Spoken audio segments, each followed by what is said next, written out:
Од мөндөр студиэс амьтдын ертөнц нэвтрүүлгээ эхлүүлэхээр хөтлөх цогтой орн хоёр мэдчилж байна. Өдрийн мэндэргээ тавхандэ. Тэмд.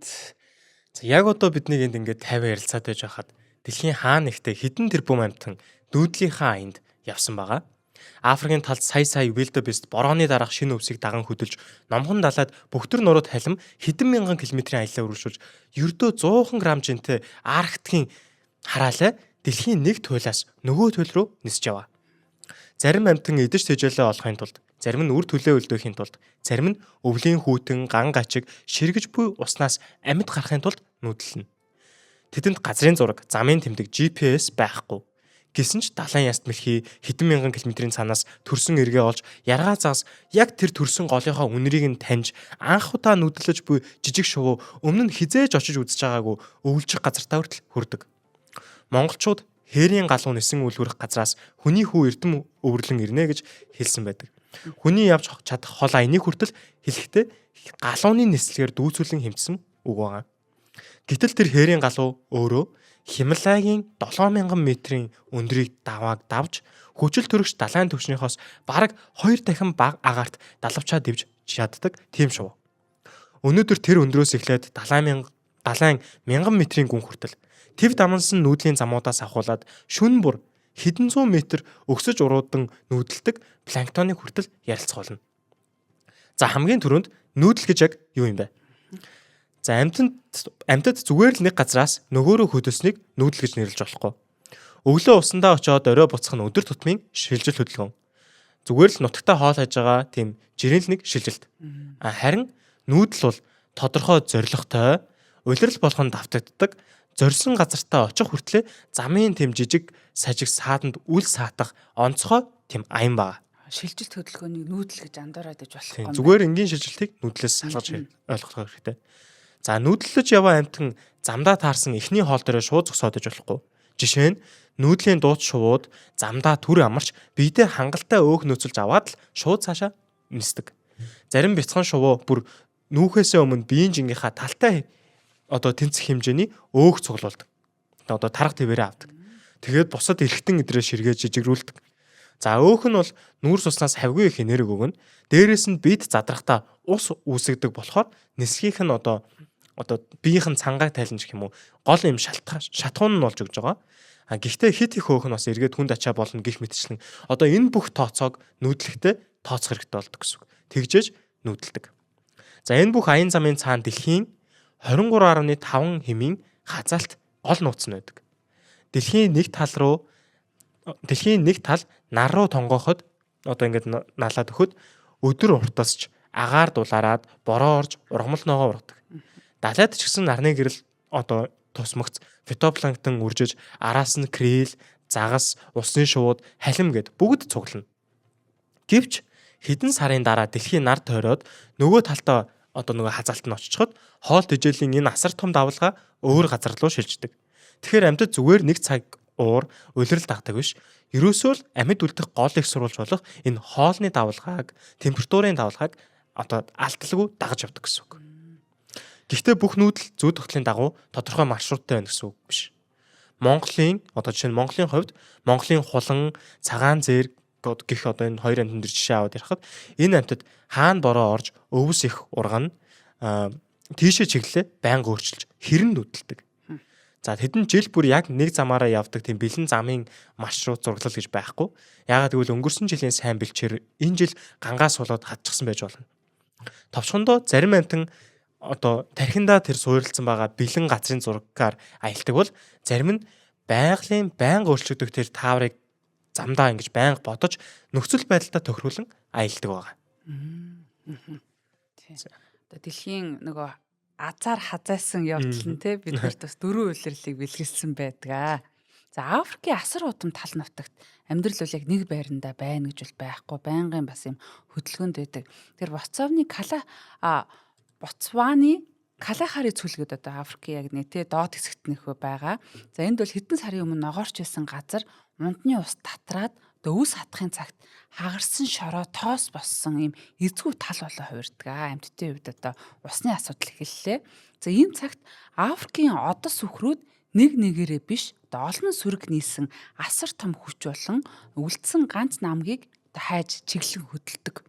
За алсаас харвал газар яг нөгөө өөрөө харлаад хөдөлж байгаа юм шиг харагддаг хүмүүс манаас кино дүрслэлүүд дээрээс олон харж байсан баха. За өмнө нь ус урсаж байсан энэ хатаж хагарсан намгийн хөрс дээгүр асар том эвэр товор булчингаас бүтсэн энэ амьд нүүгэлцсэн хан ингэж те хан шиг юм амьтад бол ингэж урагшилсаар байдаг.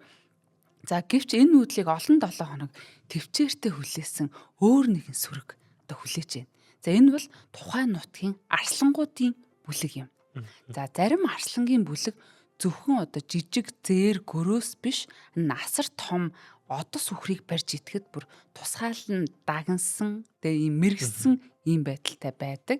За тэдний анх хийх арга ч гэсэн бас өөр техниктэй. Жижиг амтан шиг одоо шууд хөөхгүй харин эвэр дайрмаас ингэж тасарч хоцорсон нэгнийг онцолж сонгоод олон талаас нь ээлжлэн ядрааж иж хоорондоо ярилцж тохирлцсон юм шиг тий ингэж унгаадаг.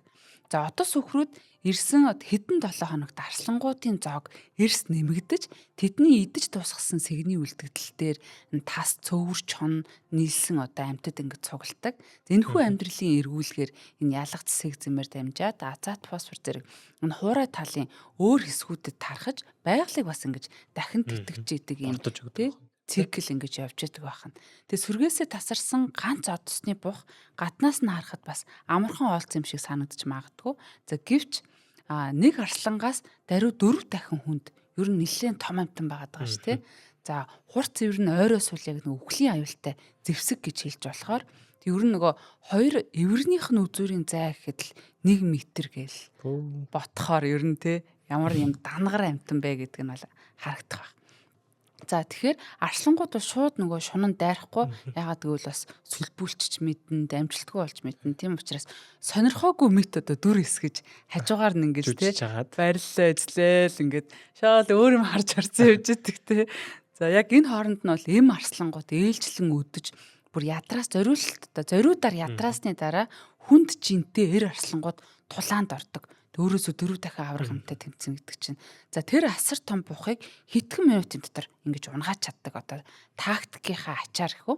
За гэвч энэ хэдхэн минутын цаана одс үхэр хэдэн 7 хоногийн турш нь ус руу тэмцэн алхсан маш урт хугацааны аял хийжсэн явцад нь бол энэ арслангууд хэдэн 7 хоног бас маш их өлсөж ингэж хүлээсэн. За амьдралын асар том ийм түүх оршиж байдаг. За одоо махчин амьтдыг бид нэр махчин амтаас хамгаалах гэдэг. Гэтэл яг нэг задлаа тарах юм бол атер энерги гэдэг нэвтрүүлэх шиг те ард нь өлсгөлэн бамбар гүйн одоо ингээд хэдэн 7 хоног хоол идэхгүй өлбөрч өгөх гээд бас байж идэг биш үү дээ гэж. За яг энэ үед ТV нөгөө өнцөгт Африкийн хамгийн алдартай хамгийн бас нэгэн агуу нүүдэл үргэлжилж байдаг. За энэ бол Серенгетигээс Мара чиглэлд одоо нүүдэлдэг бухгөрөөс за манайхан Wild Beast гэж мэднэ тий Wild Beast-ийн асар том тойрог тийм аян болж байдаг. Ойролцоогоор 1.3 сая одоо Wild Beast бол тэр хэдэн 100 мянган тахь зээр нэмэгдэж одоо жилийн турш 800 орчим километрийн тойрог хөдөлгөөн хийдэг одоо хамтарсан. За ихэнх нь бол одоо нөгөө бухгөрөөс маань байж ахна.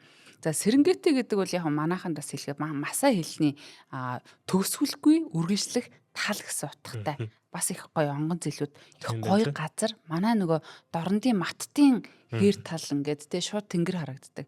Тэрэн шиг одоо хүн талхахтаагүй нөгөө хідэн юм тал байдгийн бас нэг юм байлээ. За үр төлөө хүлээж авах цаг нь одоо ихэвчлэн Танзаны өмнөд хэсгийн Серенгетид борооны дараах одоо өвс эд ургаж байх үедээ яг таардаг. Одоо нэлх ногоотой таарах нь шүү дээ. Тий. Яг өвс нь ургаж яхад чин төлөөд нь гарч ирнэ. Идэх шинэ одоо хөөрхөн тий нэлх амьтад нь гарч ирж шít. За 2 3 7 хоногийн дотор л ерөөсө хэдэн 100 мянган одоо тугал ингэж төрдөг. Хэдэн 100 мянгаараа. За тэгэхээр одоо махчин амьтад тэднийг бүгдийг нь барьж идэж мэдээж одоо бүр барахааргүй гэсэн үг. За үүнийг шинжлэх ухаанд их гоё нэрлэнэ. Predator swamping буюу махчдыг тоогоор давмгаалах тактик гэж ингэж нэрлэдэг тий. За нилээ ихэнх нь одоо алдсан ч гэсэн дахиад Цаана үржих нь зөндөө одоо байгаа. тий байж лээдэг ийм одоо байгалийн тактик байна шүү дээ. Энэ асар том сүрэгт бүх замыг одоо зааж чиглүүлдэг нэг удирдахч гэж бол байхгүй. За олон мянган амьтны тус тусын жижиг шийдвэрүүд нийлж байж нэг том чиглэлийг үүсгэж идэг тий. За хажуудах амьтан нь хөдлөх юм бол одоо дагаж хөдөлж идэг. За алсад ногоорох толбыг мэдрэн борооны үнэр аянгийн дуугаар ингэж чив баримжаагаа олдог. За амьдралын төлөөх энэ аян замын хамгийн хүн зорилт нь одоо Мара ривер гэдэг алтартай матартай гол байдаг тий. Одоо голын ирэг дээр ирсэн эхний амьтад ус руу шууд орохыг огт хүсэхгүй эргэлзэж ингээ хараа зогсоод идэг гартгүй. Тэгснээр гинт одоо бөөнөр бүлгээл давтдаг тий. За усан дотор яагаад тэгэхээр матар тэдний хүлээж байгаа гэдгийг одоо маш сайн мэддэг байх нь шүү дээ. Өмнө тохиолдсон ч юм уу бид нэг могооноос айдаг гэдэг шиг. За гэвч яг энэ үед артлаас нь сая шахан амьтан төрөө орж ирээд нэг нь л одоо ус руу үсрэхэд дараахынх нь шууд ингэж дагаж үсэрдэг. За удалгүй ус одоо борлон буцалж байгаа юм шиг бүр туурай эвэр давлгаа айцгээд бүх зүйл нэг дор холилдон ингээ бужигнадаг. За матрууд энэ богинохон хугацааны элбэг дэлбэг зоогийг магадгүй одоо бүтэн жилийн турш хүлээсэн ч байж болох юм онцлог үе байгаа учраас заавал нэг юм барьж идэхгүй бол бас болохгүй байгаа тийм. За одос үхрүүч бай, бух гөрөөсч бай. Одоо тэдний энэ их нүүдэл ерөөсөө л замдах тал нутгийг бордож, ургамлын хөгшрөлтийг бас сааруулахаас гадна арслан, цөөрчөн, матар, тас гээд асар олон амьтныг тэжээж байдаг. За нэг ёсондоо өвсийг мах болгон хувиргадаг. Энэ их гой санагдаад байгаа юм тий. Өвсийг мах болгон хувиргадаг. За тэр махаараа дэлхийн байгалийн тэнцвэрийг тэтгэж явдаг юм. Агуу аянчит гэж хэлж болохоор байна. За дараагийн нүүдэл бол энэ цөлийн царцаа гэдэг дэлхийн хамгийн аюултай бөгөөд хор хөнөөлтөй шавж байгаа. Гэтэ зүгээр ингээд ганц ганцаараа байж байхдаа дэлхийн хамгийн аюултай хор хөнөөлтөй шавж биш. Харин яг нүүдлийнхаа үед бөөнөрөө нийлжхээр дэлхийн хамгийн хор хөнөөлтөй шавж болоо хувирчдаг. За энийг ярихаас өмнө эхлээд алтан гişүүд гээд манай хамтран ажиллагчдаа танилцуулъя. За шинжлэх ухааны танин мэдхүйн нэвтрүүлгүүдээ тасралтгүй бүтээхэд бидэнд хамгийн их урам өгч үргэлж дэмжиж байдаг хүмүүс бол од мөндрийн алтан гişүүд байгаа. Хэрв таач бас бидний үйл ажиллагааг дэмжиж алтан гишүүн болохыг хүсвэл Худалдаа хөгжлийн банкны IBAN 94000 4000 дансны дугаар нь 41 91 14 51 8 од мөндөр танин мэдхүйн сууг нэртэй дансанд дор хаяж 100,000 төгрөг шилжүүлээд бас алтан гишүүн бол алтан гишүүдийн гэр бүлд нэгдэх боломжтой. За тэгээ гүйлгээний утга дээр нь өөрийнхөө Facebook нэр болон утасны дугаараа заавал бичих хэрэгтэй. Тэгэнгүүт шилжүүлэг хийсний дараа манай менежер тантай холбогдоод алтан гишүүд гэсэн юм Facebook хаалттай группт нэмэх болно. За тэгээ алтан гишүүн болсноор та нэвтрүүлгийнхаа одоо бүх нэвтрүүлгийн бичлэгийн явцыг одоо алдаа оноотой хамтдаа лайваар үзэх, тэгээ од мөндрийн зохион байгуулж байгаа янз бүрийн арга хэмжээ ивэнтүүдэд оролцох зэрэг онцгой боломжууд нэгддэг байгаа. За тэгэхээр шинжлэх ухааны танин мэдхүйг түгээн дэлгэрүүлэх үйлсийг маань үргэлж дэмжиж биднэрт байнгын урам өгж яадаг. Одоо энэ алтан гишүүд мөн сонсогч та бүхэндээ бүгдд нь баярлалаа. За дэлхийн хамгийн хор хөнөөлтөй шавж хочийг яг нүүдлийнхаа үед авдаг нэгэн шавж бол цөлийн царцаа. За тэд жирийн үедээ юм яг ингээ ганц ганцаараа яг л нэг манай Монголд байдаг царцаа шиг ингээл байж лээдэг. За тэнгүүд яг энэ орчин нөхцөл нь ингээ өөрчлөгдөөд өвс ногоо айгуугаа ингэж ургаад тэнгүүд биеийн бүтэц, биеийнх нь өнгө бүр зан төрхөн хүртэл бүрэн хувирч, бүр шал нөгөө өөр хүн болоод хувирчна гэдэг шиг шал өөр амьтад болоод хувирчдаг. За тэнгүүдээ асар том юм амьд сүргийг үсгэхэд тэв дамансан нүүдлийг эхлүүлдэг. За энэ хүү хувирал бол нүүдлийн гайхамшигтай бөгөөд хамгийн аимшигтай механизмыг харуулдаг. За одоо тэрнийг хамтдаа ингэ сонирхъя. За нүүдэл гэдэг заавал юм сүрлэг том хөхтэй амьтнаар хэдүүлээ ингээд төсөөлөд халбгүй. За Эфиопт ганцаараа чимээгүй амьдарч байсан цөлийн царцаа борооны дараа ургамал ургаж идэж хичээл олшроход энэ бүх юмаа өөрчлөөд одоо бүрэн хувиралд ороод одоо зүгээр л өчигдөрхөн ийм улаавтар өнгөтэй зүгээр л ийм Монголын царцаа шиг ийм царцаа байсан нөхөр маргааш нь ийм шавшаар ийм робот шиг царцаа болоо хувирчдаг. Ер нь ингээ харахад бол за тэнгүүдээ тэр робот шиг болсон шар царцаанууд бөөнөрөө ингэж нэг дор ингэж нийлэх айгуу тийм хоббит болчихно. Ерөөсөө ингээд өрд нь бол ингээд ганц ганцаараа амьдрах сонирхолтой байсан бол яг тэр хувирлын араас бүгдээрээ л ингээд бие биентэйгээ хамт баймар санагддаг шүү дээ. За тэнгүүдээ бүр ингээд бие биенийхээ энэ хөлөнд нь хүртэл ингээд одоо царцааны хөлнүүд чинь ингээд дэвхрээд явж байгаа шүү дээ. Тэгтэл ингээд бүр хөлнөө хүртэл ингээд байнга шүргэлцэх хэмжээний юм баг юм наалдан болчдөг би энэ. За энэ нь бол маш асар том юм дааврын юм өөрчлөлтөд эхэлж байгаа. Ганцаардл төлөөс одоо энэ ганцаардл амьдралын төлөвөөс сүргийн төлөвч эхэлж байгаа. За тэгээ өнгөн бараант ч өөрчлөлт нь илүү идэвхтэй бас хөдөлгөөнтэй болд юм байна. За бүр нэг рүүгээ ийм бүр ийм хүсэмжилж тэмүүлжлэн. За ингэхдээ бас энгийн үеэсээ 10 дахин илүү ийм үржлийн идэвхтэй болдог. Тэгээ маш урдан үржиж явдаг гэсэн. За өчигдөрхөн бие биенээсээ зайлсхийдэг байсан энэ бяцхан шавшууд өнөөдөр асар том айрмыг бүрдүүлнэ. За эхлээд тэд газраар хамтдаа яг ингээд уг нь үсэрдэг царцаанууд байтлаа ингэж маршилдаг. Алхаад бүр юм айран бүрдүүлээд алхаж эхэлдэг. За тэгээ ингээ идэ явж яснаа далавч сургуулдаг. Бөөндөөрөө яг нэг газар ингээд биеэ ингээд гуужуулаад далавч сургуулад илүү том биетэй болоод бас хувирдаг. За тэр үед бол хамгийн аюултай. Бүх сүрэг агаарт хөөрнө. 2020 оны орчим одоо зүүн Африкт болон түүнээс цааш тархсан аврах сүргүүдийн зармыг хэдэн 10 тэрбум бүр 200 тэрбумд хүрсэн гэж эрдэмтэд одоо цооцсон байна. Нэг газар 200 тэрбум царцаа. За ийм хэмжээний супер сүрэг өдөрт хэдэн зуун мянган тонн ургамлыг идэж салхины тусламжтайгаар өдөрт 100 гаруй км замыг туулж чаддаг. Тэгээд мэдээж явсан зам болгоно өвс ногоо тариалан талбай байла бүгдийг нь сүйтгэхэд юучгүй хосоод явдаг гэсэн үг. За тэгээд царцаанууд тогтсон нэг өвлжөө зорилгот тийм газар руу явдаггүй. Зүгээр л бороо орсон газарт төр зур хоол бий болоход бөөгнөрл шууд үсэл дараа нь хаана хоол байна тийшээгээ шууд явдаг.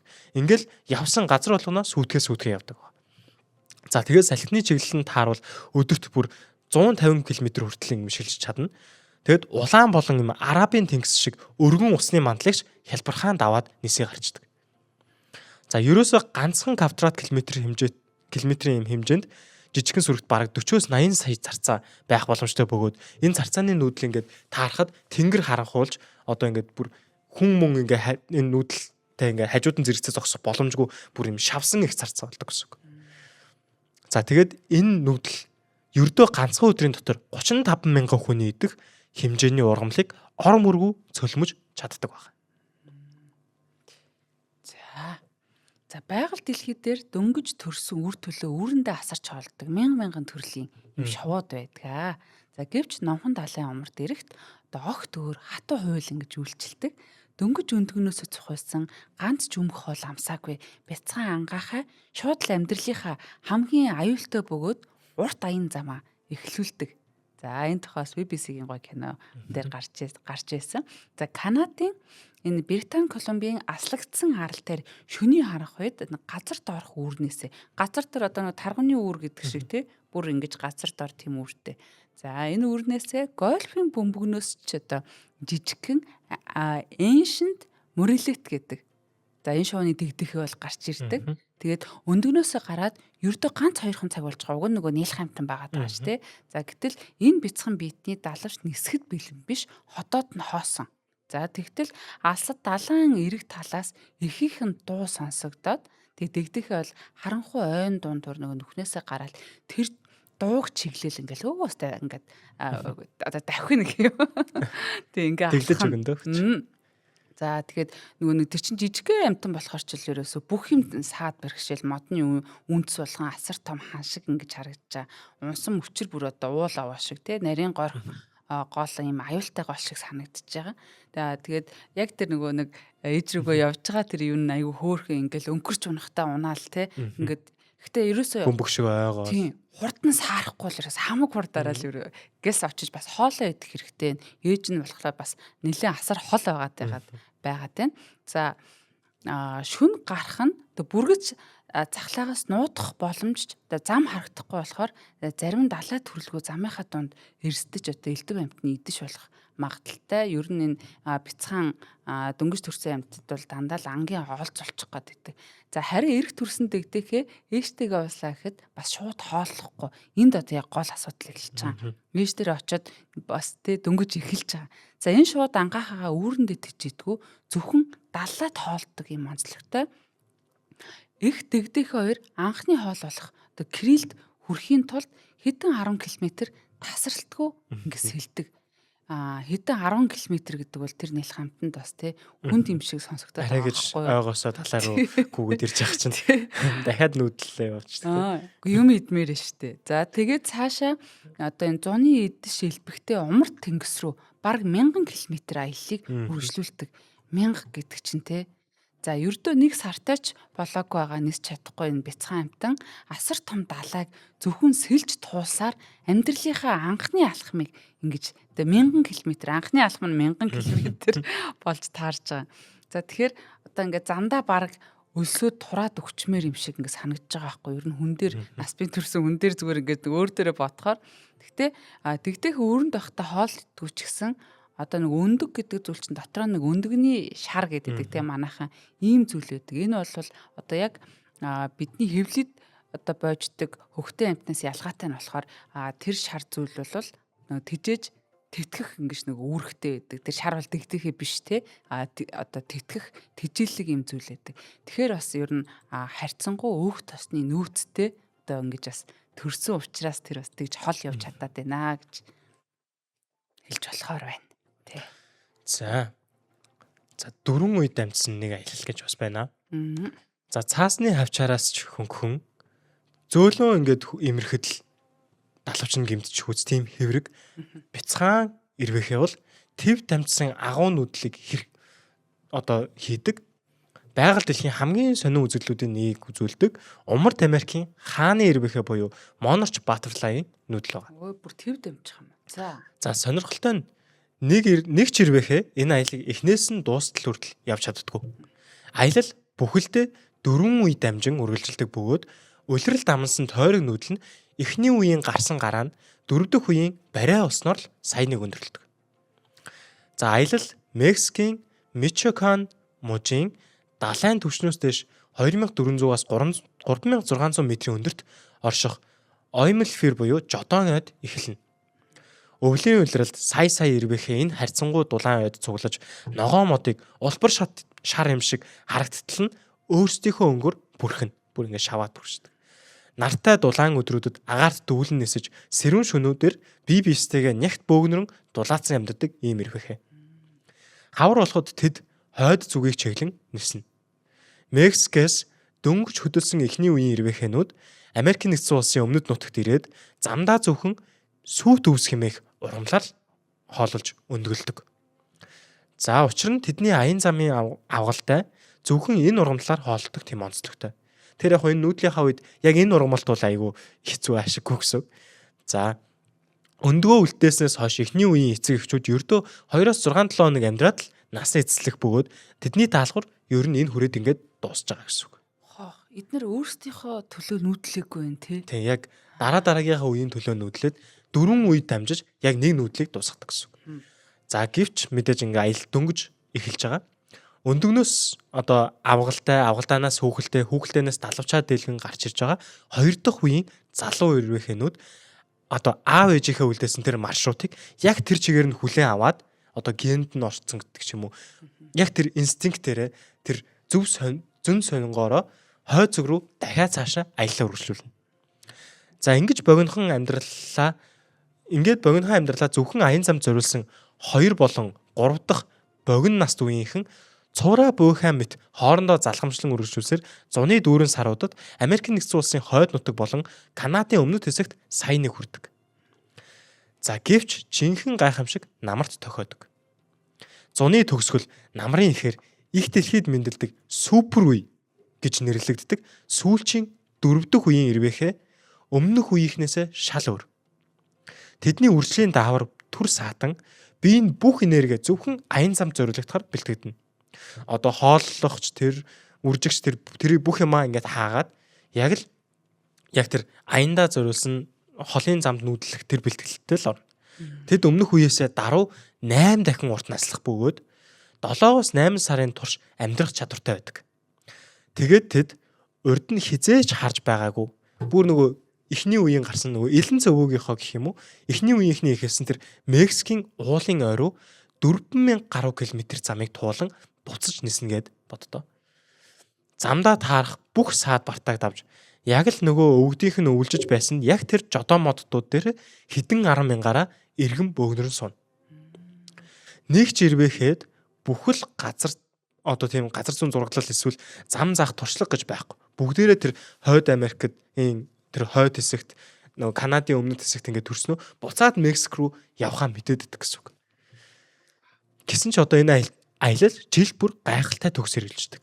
Тэдэнд өгөгдсөн цорын ганц зүйл бол тэдний генд үлдсэн одоо тэр нарийн зүн совин одоо агаардах нарны байрлалтай харьцуулаад дотоод био цаг дэлхийн сорон зайн орны дохио мэдэрч болон салхи температурын асар мэдрэмтгий байдал байгаа. Тэднийг ашиглаад тэд нэр үнэхээр л байгаль дэлхийн хамгийн нарийн зохиомжтой хамгийн агуу амьд одоо буйхай байдлын нүүдлийг хийдэг гэсэн үг. Нэрээс та маш сонирхолтой байна.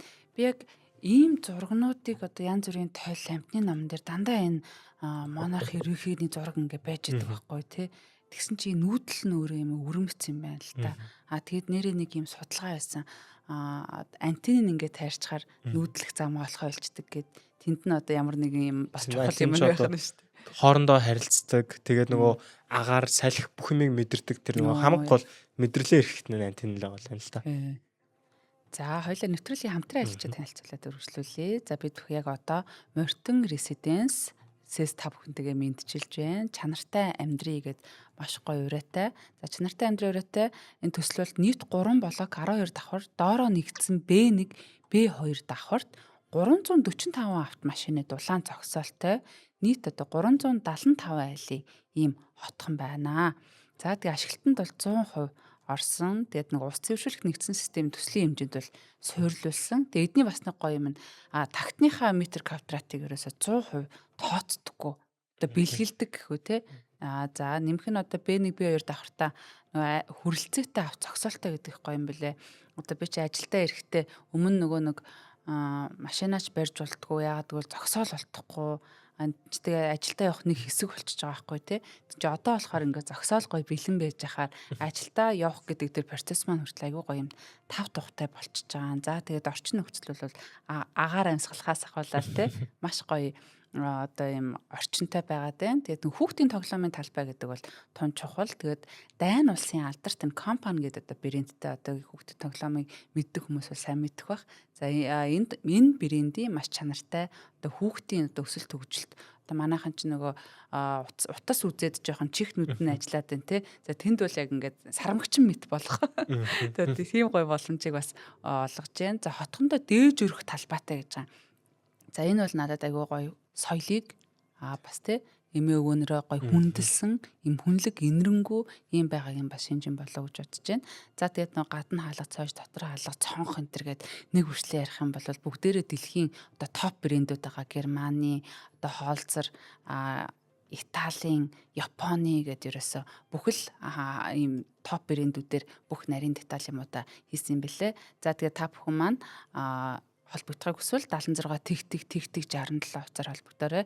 Тэгээ фэйсбүүк дээр дагчаар их амар идэв шүү дээ. Ерөнтэй мэдээллүүдийг зураг хөр бүх юмтай ингээ харцдаг. Тэгэхээр манай алтан гişүүд манаас тэмдэгэ авахта Мортон Residence дээр одоо ирэхээр байна. Тэгээ бид бүхэн бол маш гоё тав тухтай аим гоё оффистай болсон. За тэгээ төвтөрлийнхаа ивент тэгштэй баярлалаа. За баярлалаа. За манайхан Christmas Island гэдэг сонсчихсан байх та. Ямар сонин нэртэй гарал вэ гэдээ анхаар танилцчихлаа. За энд бол маш юм сонин үзэгдэл болтгоо. Улаан гол далаа руу цутгах мэт одоо юм агуу үзэгдэл гэж хэлж болно. Энэтхэгийн далайн Christmas арал дээр жил бүр энэ үзэгдлүүдэд давтагддаг.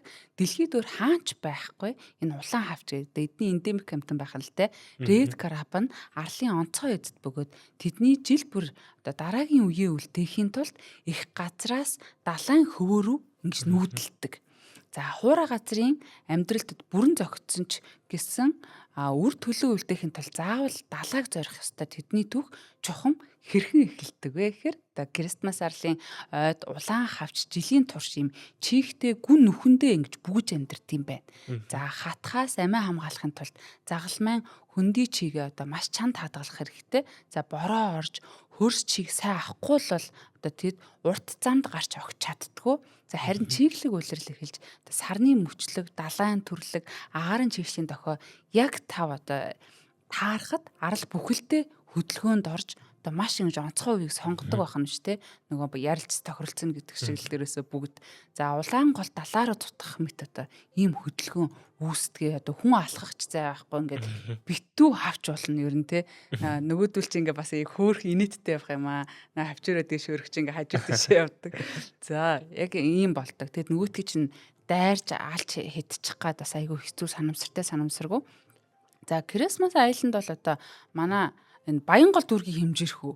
Одоо нэг тийм л ер нь бол ийм газар байгаад байгаа тий. За Christmas Island 1600 хүн амтай. Гэхдээ чинь одоо энэ улаан хавчныхын тоо болохоор 50 сая гэж байгаа байхгүй юу? Жинхэнэ эцэст нь л та. 50 сая жинхэнэ эцэст нь. За нас би гүйтсэн хэдэн 10 сая хавч нэг дор ингэж далайг чиглээ алхахад зам хаад хүний суурь ингээд бүх зүйл тэдний олон мянган жилийн турш явж ирсэн юм замд нь том саад учруулж байгаа. Хүн л одоо гинт гараад ирсэн биш нэг соёл иргэншил яриад те. За нүүдлийн замд хавчнууд бол автомашины дугуйнд дайруулж халуун энэ асфальтан дээр хатаж ус зайлуулах нүхэнд бөөн бөөнөөрөө үхцгэн ер нь янз бүрийн байдлаар ингэж үхсэн харагдахтай энэ тэнд одоо хавчны эд эрхтэн ингэж явж явах жишээ нэ. За гэхдээ бас харин ч одоо бусад газрыг бодох юм бол энэ Christmas Island дээр нүүдлийн оргил үеэр зарим замыг бүрэн хааж хавчин зориулсан тусгай хашаа гүр хонглуудыг одоо хүмүүс ингэж бэлдэж өгдөг. Энэ бол одоо үнэхээр хөөхөн хүнлэг гэдэг шиг одоо хавчлаг ийм бүхэл бүтэн одоо тэр чинь яг ажил болгож хийж байгаа байхгүй тий. Яг хавчнуудын гардаг ингэж гүүрийг эсвэл нөгөө нэг зам доогуур явдаг тийм замыг ер нь шийдчих болж гэн те тэрийг бол ингэж харуулж байгаа. За эрэг төрсэн эм хавчнууд далайн төрлөг сарны фазыг яацав тааруулан өндгөө далаа усанд ингэж цаддаг. Далайн давлгаан донд өссөн агуултайнуудаас амьд үлдсэн өчүүхэн хэсэг нь жижигхэн хавч болон хувирч эргээд арал руугаа одоо замаа эхлүүлдэг. За нэг л өдөр далайн эрэг бүхэлдээ улаан өнгөтэй хөдөлгөөнт хевс шиг хучигдаж за шинэ үеийн бяцхан хавчнууд ойн гүн рүү авирцгаа. За тэдэнд энэ замыг бол мэдээж одоо хэн нэгэн зааж сургаагүй. Гэхдээ арлын гүн рүү чиглэх энэ 70 програм байгалийн зүйн совин аль хэдийн одоо тэдний бид бичигдсэн байдаг. За яг ер нь амтан болоод одоо хүний ген гэдэг зүйл чинь нөгөө эс байгаа штэ тий. Тэрэн дээр болохоор одоо гэрлийг илүү мэдэрдэг ч юм уу. Одоо зүг чигийг олох юм эс нь арай илүү одоо мэдрэг байдаг ч юм уу нэг тиймэрхүү байдлууд нь нийлэхээр одоо тий яг энэ зөнгө ингэж үүсгээд тах шиг байна. Тэр зүүн сонг генд нуугаад байна л та тий. За Тэнгэрийн хаяа далайн мандал хоёр нэл хязгааргүй цэнхэр алсад дэлхийн хамгийн шидэт аялагчдын нэг амьдардаг. Айгу үлгэр шиг хэлж байна тий.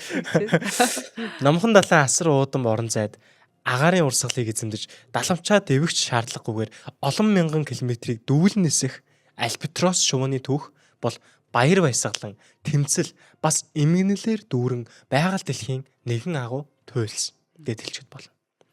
Номхон далайн хамгийн аслагдсан Лейсэн арал дээр жижигхэн дэгдэхээ нисэж чадахгүй хэдэн сарын турш ганцаараа хүлээн. Эцэг эхэн түүнд ердөө ганц удаагийн хоол олж өгөхийн тулд 3000 гаруй километрийн цаадах задгай далаа руу загасчлалаар аян замаар одоо ингэж нисээ явсан гэсэн. Юу вэ Монгол орны одоо тэг хэмжээнээс ч илүү зайд явах нь шүү дээ. За нэг явсны дараа одоо ангаахаа орхио явчихж штэ. Тэгж явсныхаа дараа хэдэн өдөр магадгүй хэдэн 7 хоногор алга болох тул бяцхан ангаахаа Тэнгэрийн хаяанд харагдах шуу бүрийг одоо эцэг их маань байх вэ дээ гэж одоо найцаар халуун наранд ингээ хүлээгээл ингээ зогсож байдаг. Гэтэл номхон далайн агуу урсгал зөвхөн амьдралд итгэх хоолыг бас авчирдаг. Хүний нийгмийн хайсан хэрэггүй хуванцар одоо тэр пластикийн их массыг дэлхийн хамгийн аслагдсан энэ бяцхан арал дээр хүртэл зөөж авчирдаг. Задгай далаад хоол хайх эцэг их нь усан дээр одоо ингээд хөвөөд явж байгаа хуванцархын хэлтэрхийг далайн наймаалчтай ч юм уу загсны өндөгтэй ч юм уу ингэж андуурч залгаад өөртөө хадгалаад хүүхдтэй хоол авчиж гин гэж бодоод хүүхдийнхээ ам руу хийчдэг. Одоо ангаахынхаа ам руу хийчдэг. За арлаа зөрөн ирж тэдэхээ хоол болгон одоо ингээд хадгалсан хоолоо ангаахандаа бөөлжөд өгдөг. За насанд хүрээгүй дэгдэхэн хотоод одоо энэ тамхины асаагуур, савны таг, хуванцрын хэлтэрхийгээр дүүрэх боловч энэ нь тэдэнд ямар ч илчлэг нөгөө кил калори тижэл өгөхгүй. Харин хотоод нь дүүрсэн дэгдэхээ ангаахаа цадсан мэт тэр мэдрэмжийг цаанаасаа ингээд авчдаг ч гэсэн ерөөсөө шимт хижээл байхгүй болохоор ходоод нь цадсан юм шиг мэдрэгдээд байгаа мөртлөө өсөөд өгдөг. За энэ дүр зураглал дэндүү их. Энэ арал өөрөө маш их пластикийн бохирдолтой болсон.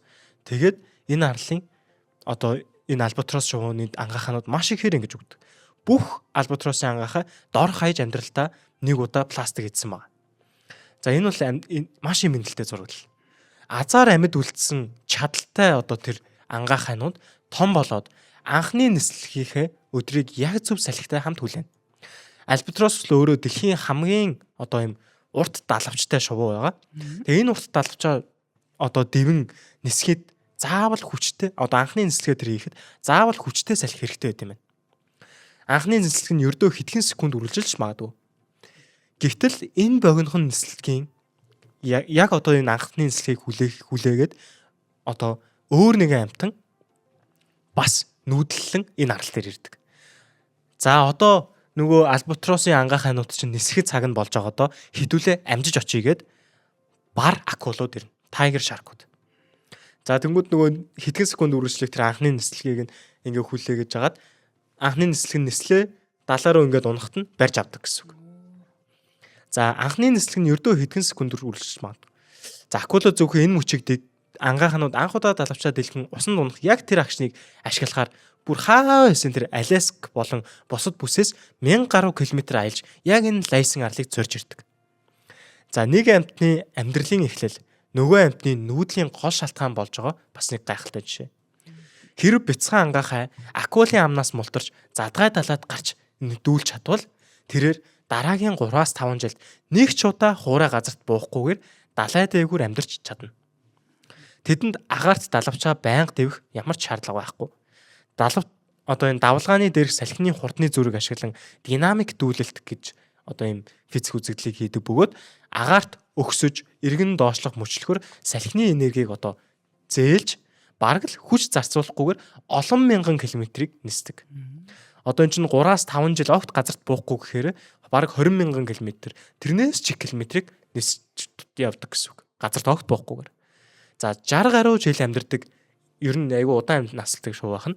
Тийм бай. 60 гаруй жил амьдардаг энэ ганцхан альбатрос шувуу насан туршдаа сая километр замыг туулж дэлхийг хэд хэдэн удаа тойрохтой адил нүүдэл аяллыг хийдэг байгаа. За дараагийн нүүдэл. 6 дугаар сар гарахад нь Аляскийн Берингийн тэнгист өдөр эрс уртсдаг.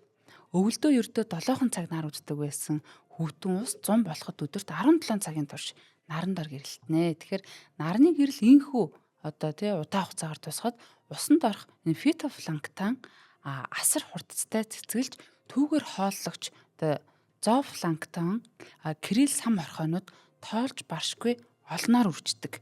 За энэ одоо нөгөө жижиг амьтад маань олноор үржихээр одоо энийг иддэг амьтад дуутах нэ.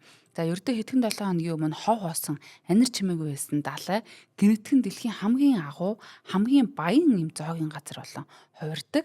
За энэхүү агуу зоогийг чиглэн дэлхийн өнцөг бүрээс сая аялагчид замдаа гардаг. За үүний нэг бол нөгөө бүхтэр халимнууд дулаан бүсийн үржлийн уснасаа сар гарын турш одоо тасралтгүй сэлсээр одоо ирдгээ.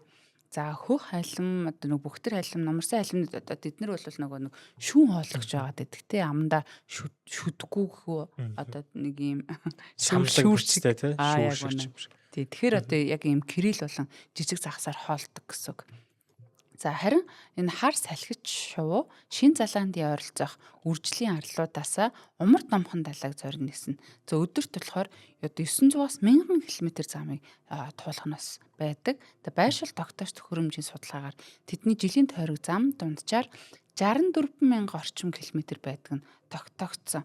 За бид нар яг дэлхийг одоо экваторын бүсээр нь бүтэн тойрох юм бол 40,000 км гэдэг те. За тэгэхээр энэ 64,000 гэдэг нь хэр урт завэ гэдгийг бас харж болж байна. За зарим шууд номхон далайн хоёр талын энэ Калифорни болон Япон орчмын тэжээл элбэгтэй бүсүүдийг ээлжлэн ингэж ашигладаг. За сая орчим одоо хар салхич шувуу мянган аврах халимнууд нэгэн зэрэг Берингийн тэнгисийн идэж тэжээлийн их баяр руу ингэ цугладаг. Энд чинь баг нөгөө нар хуулийн тэр явж байдаг баг шүү. Мгм. Одоо энэ том биетэн бүхий л амьтад ер нь тэнд ирж байна. За харин жилийн нийт одоо туулсан замаараа туйлын энэ хараацай шувуу Арктик тэрнэ гэдэг. За тэднээс ч бүр хол аялдаг. Тэдний зарим нь номхон далай дотор асар том одоо 8 тоо шиг ийм хэлбэртэй маршрут зураг нисдэг бол за зарим нь дэлхийн умард ба өмнөд хоёр туйлын зуны улирлыг одоо холбон жилийн турш нар даган нисдэг байна. Одоо нөгөө GPS энтрээр те үзэхээр яг гоё ингэж 8 тоо шиг ингэж нэг талаараа ингэж ирэнгутад нөгөө талаар нь ингэж яваад те холбогдсон байдаг. За халимнуудын хувьд жилийн ихэнх одоо хоолт хичээлээ ердөө энэ богинохон улирал багтаа авах шаардлагатай болдог. Зуны ердөө 90 орчим хоногт аль болох их өөх хуримтлуулахгүй бол дараагийн аяллыг туулж чадахгүй. За энэхүү их найрын төгсгөлд өдөр богиносч планктоны өсөлт буурахад одоо бүгд буцах замдаа гарцгаана. Ийм тэд энэ богинохон хугацаанаас огт хоцорч болохгүй. Яг цагтаа ирэх хэрэгтэй байдаг. Тэгээ планктон гэдэг бол нөгөө бас нөгөө амьдралын хэв маягийг бас хилдэг тий. За бактерийн хувьд, ургамлын хувьд аль нь планктон байж болж байна. За нарны араас өдөр бүр нүүдэлдэг медуз. За номхон далайн баруун хэсэгт орших Палеогийн эртний шохон чулуун сүрлэг улсын дунд далайгаас сая гаруй жилийн өмнө бүрэн тусгаарлагдсан нэгэн жижигхэн нууцлаг нуур бий. Энэ бол медузын нуур. Jellyfish Lake гэдээ нэрлэж байгаа. За энэ бол бяцхан юм тохоод сая шаргал медузнууд өдөр бүр нарны хөдөлгөөнийг даган хөдөлж идэг. За шаргал медузын биеийн идэд фотосинтез явуулдаг зүү ксантеллег хэмээх бичил цамгууд хамтран амьдардаг. Өөрийнхөө биед өөр нэг биетийг ингээд оруулаад хамтраад амьдарч идэг гэсэн. За энэ хамтарч амьдраад байгаа энэ замаг нь нарны гэрлийг ашиглан сахар болон шимт хичээлийг үйлдвэрлэж медузад бэлгэлдэг бол харин медуз нь хариуд нь тэдэнд аюулгүй орчин нарны гэрэлд хүртэл одоо хүрэх унаа нь болж өгнө. За иймээс медузнууд өглөөний нар мандахаас эхлэн нар жаргах хүртэл нарны яг тэр ихц тусгалыг яг даган нуурын нэг эргээс нөгөө эрг рүү сэлдэг. Одоо нар чинь ингээд нар мандахтаа зүүнээс мандаад жаргахтаа баруун руу ингээд жаргаж шээ. Яг тэрийг нь ингээд дагаад нүүдэлчдэг гэсэн. Ашигтай бактери төжих гэдэг бүр тий. За. Тэгээд тэрнээсээ бас өөрөө ашиг аавна шүү дээ. За өглөө бүр тэд нуурын баруун эргээс мандах нарыг зүглэн зүүн эрг рүү цувраагаар ингэж сэлж эхэлнэ. Үдээс хойш нар баруун тийш хэвийхэд тэд буцаж баруун эрг рүү чиглэнэ. Ердөө хэдхэн зуун метрийн зам юм шиг боловч энэ бол тэдний амьдралын тулд өдөр тутамдаа заавал хийх ёстой үндсэн гол ажил нэг. Бас нуурын сүйдэрлэг бүсэд тэднийг ингээд отоод барьж идэхийн тулд хүлээгээ байж идэг нөгөө sea anemones буюу одоо энэ далайн тэнгисийн яргуучнууд хүлээгээ байж идэг. За эднэрээс бас айгүй тийм болгоомжтой явах хэрэгтэй.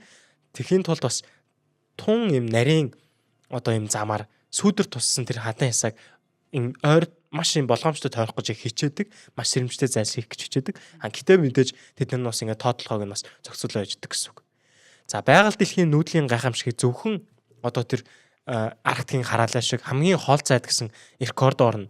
Эсвэл төв дамжсан урт тэр маршрутаар хэмжиж бас болохгүй.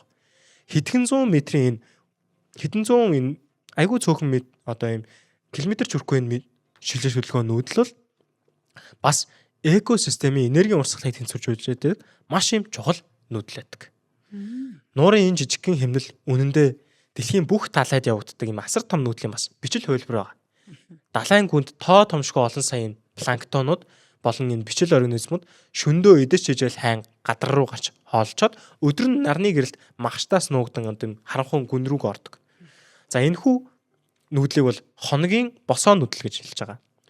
Хэдийн юм тоогоороо төсөөлшгүй олон тэрбум организм оролцдог бөгөөд биомассын хэмжээгээр ярих юм бол дэлхий дээрх хамгийн том нүүдэл бол энэ хэвтэй тэнхлийн нүүдэл биш босоо тэнхлийн хоногийн нүүдэл болж хардаг. За тэд далайн гадаргаас авсан нүүрс төрөгчийг гүн рүү зөөж далайн ёроол хадгалснаар манайн гаригийн уур амьсгалын системийг тэнцвэржүүлэхэд хүртэл асар том хувь нэмэр оролдог ба.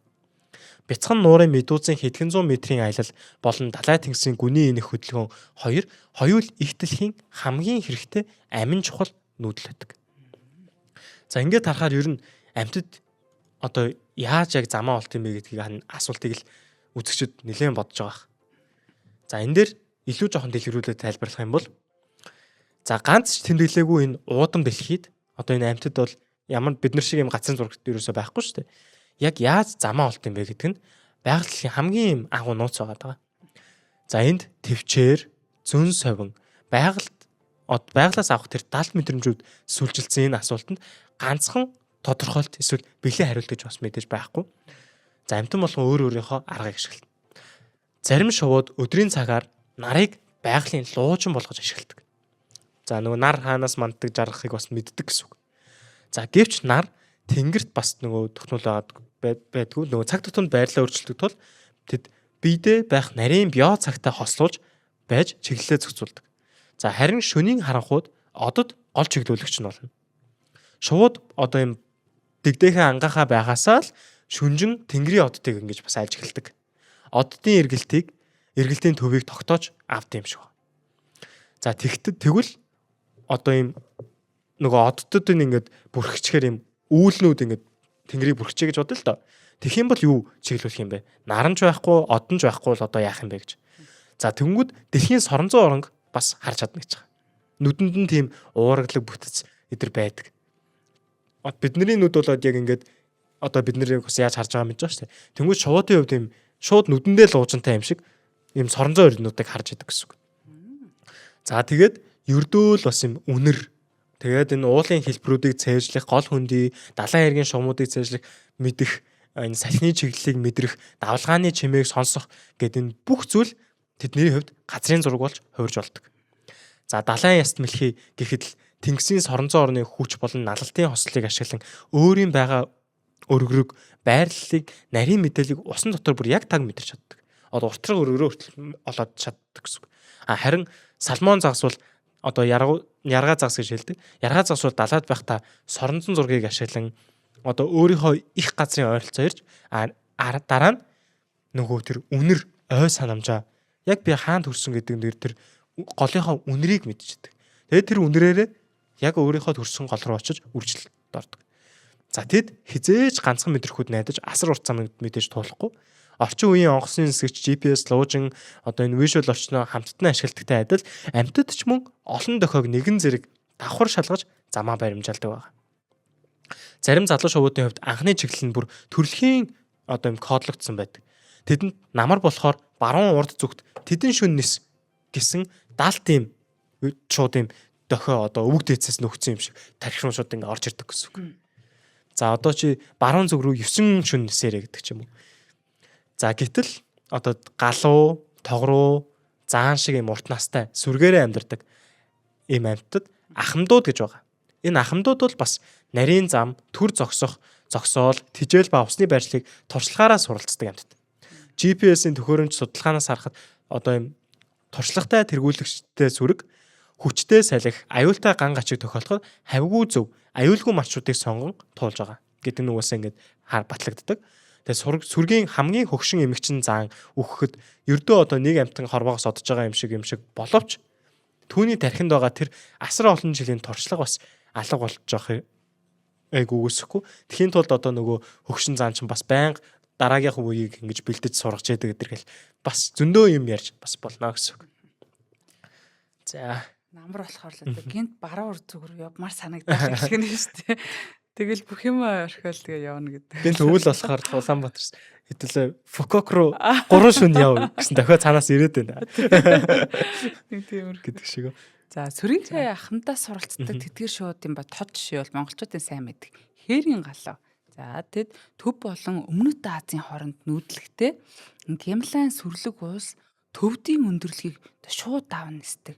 Үнэхэрийн одоо үзэсгэлэнтэй гайхалтай тэр өндөрдийг үртгэж авч байгаа гэхээр хүмүүс тэднийг Эверестийн оргил дээгүүр 9000 метрийн өндөрт бас тогтмол нисдэг гэж ярьдаг байсан ч GPS-ийн судалгаагаар тэд сүртэй рекорд одоо хөөхөөсөө илүү асар ухаалаг замыг сонгодог гэдгийг бас тогтоосон байдаг. Нарийн судалсан. За тэд цэгс шулуун замаар нисэхээс илүү одоо нарийн хөндөй, намаг давааг ашиглан газрын гадаргыг даган өгсөж уруудсан агаарын энэ галзуу хулган шиг гэх юм уу агаарын хэрнээ те ийм замыг ингэ сонгодог. За зарим нислэгэнд 7000 метрээс дээш гардагч агаар сэргижиж энерги их өргөддөг тул боломжтой үедээ доошилж өтгөө агаарыг ашиглаад шаардлагатай үедээ л бас өндрөө авдаг. Гэвч 5,000-аас 7,000 метрийн өндөр бол хүчил төрөгчийн дутагдaltaй ийм аюултай орчин гэж явдаг. Юу вэ нөгөө карманы бүс гэдэг шүү дээ. Сансарт хүрэх бүс чинь 100 км л байдаг шүү дээ. Ер нь тэгж бодохоор энэ хүчил төрөгчийн дутагдал байна. За хэргийн галууны цусны гемоглобин хүчил төрөгчийг илүү сайн барьдаг. Уушиг булчингийн био тогтолцоо нь ийм орчинд ажиллахад л бүрэн зогтсон. За бүр гемлайн хүйтэн агаар далавчийг нь өргөхөд дэмтэй байдаг. Тэд уулыг хүчээр биш биеийн онцгой физиологи болон ухаалаг зам сонголтын ёслолоор гэж давдаг. За Монгол орны нуур, гол, тал дхээр нутаг бол Зүүн Аз, Австрал болон Төв Азийн нүүдлийн замын асар чухал амьдралын суц байдаг тий. За манайд зуссан шувууд Хятад, Энэтхэг, Австрал хүртэл тэсдэг бол хойд тундраас ирсэн шувууд Монголын ус намгархаг газрыг төр зогсоолоо болгож ингэж ашигладаг. Тэгэхээр манайд нэг жижиг нуур ширэхэд бид бол ердөө нутгийн хідэн шууга алдаж байгаа ийм зүйл бас биш. Бид төв дамсан сая амьтдын асар том маршрутын нэгэн чухал шатхуун түгээх станц гэж хэлж болох энэ газрыг нь хааж байгаатай ижил ийм том асуудал тавалдаг байх нэ. Тарга твэрээ авч үйт юм шүү дээ. Тий. За Монголын талд зам нь хашаа болооч. Монголын хулан, хар сүлт болон цагаан зэрний хөдөлгөөн Африкийн нөгөө ярьжсэн зэрлэг үхэр бэлдэ бис шиг жил бүр яг нэг голыг гаталдаг эсвэл тогтмол тойрог болон нүүдэлдэг биш. Тэд энэ хулан цагаан зэр маань бол хурд тундас хаана орсон, өвс хаана ургасан, ус хаана үлдсэн шалгаалan асар том нутаг дэвсгэр хэрэн нүүдэлдэг тийм онцгой нүүдэлж амьтдаг. Судалгаагаар ердөө ганц хулан нэг жилийн дотор 6,000 гаруй километр зам туулсан тохиолдол бий. Энэ нь нэг чигт шулуун явсан зай биш. Бүтэн жилийн турш ус бэлчээрийн хооронд тасралтгүй шүлжилсэн асар урт юм зигзагийн юм аян байна. За ийм амьтдад ердийн нэг жижиг дархан цаац газар хизээч хангалтгүй. Ингээд амьтдаа хамгаалъя гэж тусгай хамгаалтанд аваад байгаа шүү дээ. За яг ингэж хаваад бас ерөөсөө хангалтгүй байгаа. Тэдний хэрэгцээтэй бэлчээр ус бороогоо даган тэр жил бүрэн байршлаа өөрчилж яадаг. Тэд бол гэтэл төмөр зам, хилийн хашаа, уул уурхайн авт зам, хүний сүрслийн бүсүүд нэг нэгээрээ ингээд нэмэгдэхэд газрын зураг дээр ердөө нарийн зураас мэт ингээд харагдж байгаа зүйлсүүд энэ хэрэн нүүдэлдэг нөгөө хаашаач хамаагүй ингэж хэрж нүүдэлдэг амьтдын хувьд бол асар том хан үсгэж байгаа гэсэн үг. Амьдралыг нь заагалсан нэвтршгүй өндөр хан болж ингэж хувирж байгаа. Хашааны нэг талд нь ус, нөгөө талд нь өвс нь байгаа юм бол аль алийг нь ингээд хэрэглэмээр байгаа энэ хэрэн нүүдэлтэй амьтдад хичнээн сайн хамгаалаад ч гэсэн айгүй тийм хэцүү юм болно гэсэн үг. Амьтдад амьтан хооронд нь чөлөөтэй хүрэх юм боломжтой байх хэрэгтэй аль альч талд нь. Тиймээс орчин үеийн байгаль хамгааллын хамгийн гол ойлголт бол зөвхөн энэ юм тусгай хамгаалтай газар давахаас гадна тэдгэрийг холбосон холбоос нутгууд коридоруудыг үүсгэх нь бас их чухал. Амьтад зориулсан тусгай гарцууд нөхөн гарц, гүүрэн гарц нөгөө хавчинд хийжсэн шиг тийм ээ. Хашааны нэвтрэх хэсэг, төмөр замын тохиромжтой гарцуудыг ингэж гаргаж улирлын чухал ийм коридоруудыг барилгачлалтаас хамгаалах ийм амьтдаа чөлөөтэй нүүдлэх боломжийг нь үүсгэх нь маш том ийм хэрэгцээтэй зүйл бэлэг болно гэсэн. За энэ бол тэдний байглаас заяасан амьд үлдэх үндсэн механизмыг хэвээр үлдээж буй амин чухал хүнлэг алхам юм. За хэрвээ ер нь энэ хэрэн нүүдэлдэг амьтдын нүүдэл тасрах юм бол эсвэл ер нь нүүдэл тасрахад дэлхий яаж хохирд юм бэ? Бид нар яаж хохирох юм бэ гэж. За нүүдлийн амьтад бол байгаль дэлхийн шимт хичээлийг их газраас зөөвөрлөгч, их газар хооронд зөөвөрлөгч, далай тэнгис хооронд зөөвөрлөгч, агуу тээвэрчд байгаа. Салмон загас далайд цуглуулсан азот фосфоро төрсөн голынхоо ихэнд авчирч үржилд орсныхоо дараа үхэхэд тэр нөгөө их тэр шимт хичээл баавгай бүргэж шавж эрэг давах бүр ой оромлуудад хүртэл үнэлж баршгүй бордоо болдог.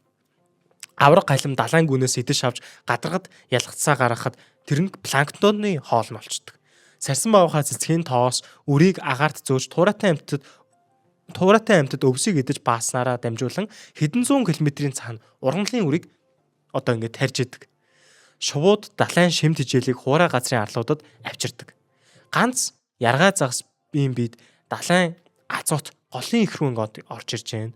Ганц сарсан бавгахан үсэнд наалцсан цэцгийн тус дараагийн модонд хүрж байна. Ганц сүргийн баасанд одоо фосфор хэдэн зуун километр шилжиж байна. Шүн болгон далайн гүн рүү буцахын планктон гадаргын нүрс төрөгчийг хамт аваад гүн рүү нь одоо авчиж хадгалж байна. Амьтад зорьсон газартаа хүрэх болгондоо бидэнд харагдахгүй байгаа ч гэсэн асар их том хэмжээний ачааг одоо дэлхийгээр нэг зөөн тарааж байгаа гэсэн үг. Нүүдлийн амьтан амьдралынхаа өөр үеийг бас өөр газарт өнгөрөөж байгаа. Тэдний үржлийн бүс сайн хамгаалагдсан байж болох ч өвөлждөг нутаг хэдийн устсан байх юм бол бас л асуудал болдог. Тэгээд дундах төр зогсоолууд нь гэрэлтэй хот, шилэн барилга, хууль бус ан агнуур, хатсан нуур бас ингээд замдан таарж байгаа тийм аюулууд байна. Авто зам хилийн хашаанууд туурайтны замыг бас ингэж шууд хан болгоод хаачж байна. Далангууд загсны голыг одоо тэр өксөж уруутах юмнууд одоо усан цахилгаан станц хэрэгтэйгээр далан тавиад тайчих юм бол бас магадгүй маш чухал загснуудын нүүдлийг нь хаах боломжтой болж байна. Тийм болохоор загснуудаа бас гарц гаргах хэрэгтэй гэдэг ч юм уу. Энэ олон бүх зүйлийг бид нэр одоо ингэж харж үзэх хэрэгтэй. Эдгээр аюул тус бүрдээ жижиг мэт ингээд харагдчихж болох ч гэсэн биднэрт нэх юм хамаагүй юм шиг байж болох ч гэсэн амьтны нүүдэл бол асар том амьд юм гинжин хэлхээний маш чухал нэгэн юм хэсэг байна. Нэг л холбоос нь засархад дэлхийн энэ жигд байдал бүх юм хоорондоо холбоотой байдал бүхэл бүтэн энэ тойрог сүрч болно. Экосистем тэр чигээрээ доголдож болно. Нүүдэл гэдэг бол ерөөсөө амьтдын цааштай амьд байх юм маш чухал зүйл байдаг. Одоо нүүдэл гэж байгаагүй бол хүн төрөлхтөнчөөр нь устдсан байх магадaltaй. BBC-гийн билүү өөр нэг киноны одоо тэр чин бүр те дэлхийг соён гэгэрүүлсэн юм мундаг судалгаатай кино байдаг газар. За тэрний кинонууд нь юу гэж эхэлдэг гэхээр нүүдэл бол одоо те одоо энэ бүх амьд зүйлийн одоо аврах юм зүйлээ гэсэн ийм агуулгатайгаар ингэж бүх киноны эхэлж исэн. Яг тэр ингэ санаанд орж ийм чухал гэдгийг. За баярлалаа. Нэвтрүүлэг маань энэ түрээд өндөрлж байна. Дараагийнхаа дугаараар дахин уулзъя. Хөтлөгч Цогтой орно хоёр ажиллаа. За баярлалаа.